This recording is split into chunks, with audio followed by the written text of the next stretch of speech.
Today we are going to discuss this issue कि sir हमें revision में बड़ी दिक्कत आ रही है, कैसे करें।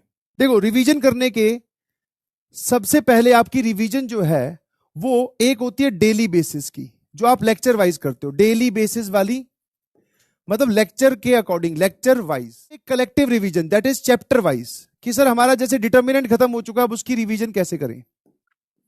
ठीक है ना, चैप्टर वाइज। तो रिवीजन के लिए बेटा आप देखो, मैं बताऊं क्या करना है आपको। बेसिकली आपको एक डेडिकेटेड स्ट्रिक्ट टाइम स्लॉट निकालना है, समझ गए। डेडिकेटेड स्ट्रिक्ट टाइम स्लॉट, क्या बोल रहा हूं, 3 शब्द है इसमें। Dedicated strict time slot, strict time slot. ठीक है, जैसे फॉर एग्जांपल आपने बोला कि संडे को 2 बजे से लेकर 3 बजे तक, मान लेते टेस्ट नहीं है उस दिन, ठीक है, कोई और टाइम भी आप रख सकते हो, मैं एग्जांपल के तौर पे बता रहा हूं कि मैं डिटर्मिनेंट्स रिवाइज करूंगा।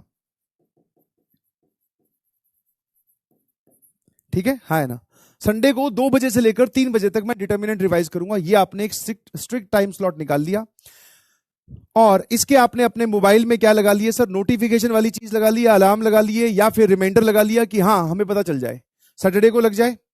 और फिर आपने एक संडे की मॉर्निंग में भी लगा लिया, और इस चीज को लिखकर आपने जहां बैठ कर पढ़ते हो वहां चिपका भी लिया। ठीक है ना, क्या मेरी बात समझ में आई। तो ऐसे कर करके आप अपने पूरे बिजी शेड्यूल में से, सर अब इतना टाइम अगर हमारे पास होता तो हम बैकलॉग कवर कर लेंगे, क्वेश्चन प्रैक्टिस कर लेंगे। देखो भाई, आप हर वो काम करने की कोशिश कर रहे हो जो कि नेसेसरी है और जो कि जरूरी है। तो ये वाला जो काम है सर, ये तो प्रायोरिटी वाइज बहुत अच्छा काम है, नहीं समझे। कि आपके पास में टाइम की कमी है, तो टाइम की कमी है तो आप अपना टाइम धीरे धीरे अलॉट कीजिए। क्या मेरी बात समझ में आई, है ना। आप एक तो ये वाली चीज रखो, दूसरा एक तो डेडिकेटेड स्ट्रिक्ट टाइम स्लॉट निकाल लिया। उसके बाद में सर रिवीजन बेसिकली बहुत अच्छे से तब होती है टेस्ट वाइज। ठीक है, मान लेते हैं आपका इस संडे को, ध्यान समझना, इस संडे को एक टेस्ट है, उसमें चैप्टर ए और बी आ रहे हैं। ठीक है, एक सिंपल भाषा में समझने की कोशिश करते हैं कि अपकमिंग संडे को या जब भी किसी संडे में आपके टेस्ट आ रहे हैं, तो आपको क्या करना है, अब अपने आप को डेली, देखो बहुत आसानी से, मैंने पहले भी प्रयास में समझाया था, आपको फिर समझाता हूं। आपको क्या करना है, मंडे वाले दिन, ये है मंडे, ये है ट्यूसडे, ये है वेडनेसडे, ये है थर्सडे, ये है फ्राइडे और ये है सैटरडे। ठीक है, तो मंडे वाले दिन आपको 10 मिनट देनी है रिवीजन को। अभी उस बात पे भी आऊंगा कि रिवीजन करना किस चीज का है, मतलब कैसे करना है। फिर आपको 20 मिनट देनी है सर ट्यूसडे को। ठीक है, 30 मिनट देनी है सर आपको वेडनेसडे को, 30 मिनट्स। थर्सडे को आपको वापस से 30-30 मिनट के 2 स्लॉट लगा दो, कोई दिक्कत नहीं है, यहां पर भी 30 मिनट्स। और फ्राइडे को 40 मिनट्स। और सैटरडे को आप बोल सकते हो सर वापस 1 घंटा बोल दो या 50 मिनट्स बोल दो। तो आप वेट मत किया करो कि संडे आ जाएगा तो हम, संडे को टेस्ट है तो हम सैटरडे वाले दिन ही रिवाइज करेंगे, नहीं। आप ऐसे देखो, आपने एक चैप्टर में या 2 चैप्टर्स में कितना बढ़िया से टाइम अलॉट कर दिया। क्या मेरी बात समझ में आई। ऐसे डेली बेसिस का थोड़ा थोड़ा टाइम आपको यूज करना है बस। कितने लोगों को बात समझ में आई।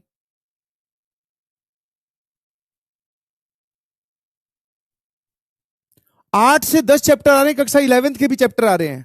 आपको अगर मौका लगे तो उनको रिवाइज करके जाइए, अगर मौका नहीं लग रहा है तो आप छोड़ दीजिए, कोई दिक्कत नहीं है। आप छोड़ दीजिए, कोई दिक्कत नहीं है, आप सिर्फ 12th के चैप्टर रिवाइज करके जाइए प्लीज। समझ में आएगी नहीं समझ में, मेरे ख्याल से आप ये काम कर सकते हैं। अब बात आती है सर हाउ टू रिवाइज, जल्दी से देख लो। How to revise, sir revise करे कैसे। आपके पास में नोट्स हैं और प्लस आपकी कोई सॉल्यूशन नोटबुक है जहां पे आपने सवाल सॉल्व कर रखे हैं, सवाल सॉल्व किए हुए हैं, है ना। सॉल्यूशन नोटबुक जो कि डे 1 पे बनाने के लिए बोली थी, है ना।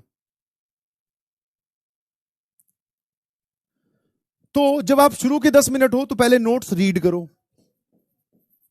नोट्स आप आराम आराम से क्या करते जाओ, रीड करो। समझ गए कि नहीं समझे।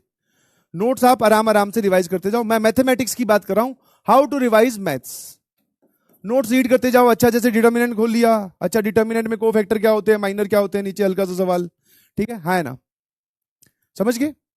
नोट्स आराम आराम से पढ़ते जाओ पढ़ते जाओ। अच्छा ये होता है, फिर उसके बाद में सर डिटर्मिनेंट की वैल्यू, प्रॉपर्टीज क्या क्या होती है, अच्छा ये प्रॉपर्टी होती है, इस पे ये सवाल करवाया, देखते गए।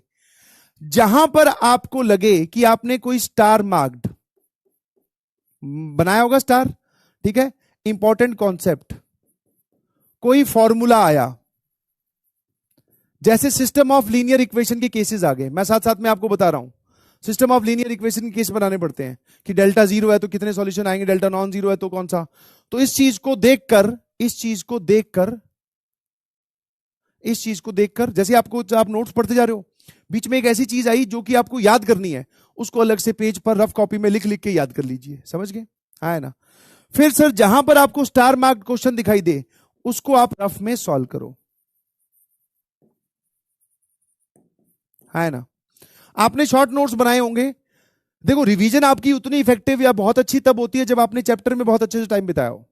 आपने शॉर्ट नोट्स बनाए, उसमें भी आपने एड्रेस लिख रखा कि हाँ यार डीपीपी नंबर 7 का क्वेश्चन नंबर 3 बहुत अच्छा था, फटाफट उस डीपीपी पे जाओ, क्वेश्चन सॉल्व कर लो। आप एक बार इससे गो थ्रू कर लो, समझ में आएगा नहीं समझ में, नोट्स के थ्रू, जहां पर स्टार मार्क्ड जो आपने बनाए हैं, लगाए हैं, जिसमें आपको लग रहा है कि अच्छी बात है, वो सवाल खुद सॉल्व करके देखो। कितने लोगों को बात समझ में आई कि सर मैथ्स ऐसे रिवाइज करनी है, कोई भी फॉर्मूला आ गया बीच में लिख लिख के, जैसे बहुत सारी चीजें मैंने बोला था ना, आओ याद करें, याद करवाई तुम्हें, तो वो याद करने वाली चीज लिख कर देखो, हाँ है ना।